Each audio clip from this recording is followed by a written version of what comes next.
ప్రభాస్ నటిస్తున్న the రాజాజాబ్ cinema గురించి రోజుకో వార్త వినిపిస్తోంది. మారుతి డైరెక్షన్లో తెరకెక్కుతున్న ఈ హర్రర్ కామెడీ చిత్రంపై అభిమానుల్లో భారీ అంచనాలున్నాయి. మొదట ఏప్రిల్ 10న రిలీజ్ కావాల్సిన ఈ సినిమా తాజాగా మరోసారి పోస్ట్‌పోన్ అయ్యే అవకాశం ఉన్నట్లు తెలుస్తోంది. తాజా సమాచారం ప్రకారం ఏప్రిల్ 10కి ప్లాన్ చేసిన విడుదలను మేకర్స్ వాయిదా వేసి జూలై 18కి మార్చే ఆలోచనలో ఉన్నారని తెలుస్తోంది. అయితే ఈ తేదీ కూడా ఇంకా అధికారికంగా ఖరారు కాలేదు. గ్రాఫిక్స్ టీం పనిని వేగవంతంగా పూర్తి చేసేందుకు ప్రయత్నిస్తున్నప్పటికీ మరింత సమయం పట్టే అవకాశం ఉందని టాక్. ప్రభాస్ సినిమాలన్నీ భారీ స్థాయిలో ఉండే ప్రాజెక్ట్సే అవుతాయి. దీంతో అభిమానుల్లో అంచనాలు రెట్టింపు అవుతాయి. అయితే గతంలో సలార్, కల్కి సినిమాలను అనుకున్న సమయానికి రిలీజ్ కాకపోవడం వల్ల అభిమానులు ఈ సినిమా విషయంలో అదే పరిస్థితి తలెత్తుందా అన్న ఆందోళన చెందుతున్నారు. ప్రస్తుతం సినిమా షూటింగ్ దాదాపుగా ముగిసిన ప్రభాస్ పలు కీలక సన్నివేశాల కోసం మరో 2 వారాలు షూటింగ్ చేయాల్సి ఉంటుందట. విజువల్ ఎఫెక్ట్స్ పనిని పూర్తిగా తగిన ప్రమాణాలతో చేయవలసిన అవసరం ఉంది.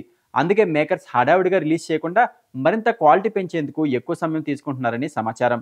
ఈ సినిమా ఒక పెద్ద బడ్జెట్ ప్రాజెక్ట్ కావడంతో technical team high standards maintain చేయాలని ప్రయత్నిస్తోంది.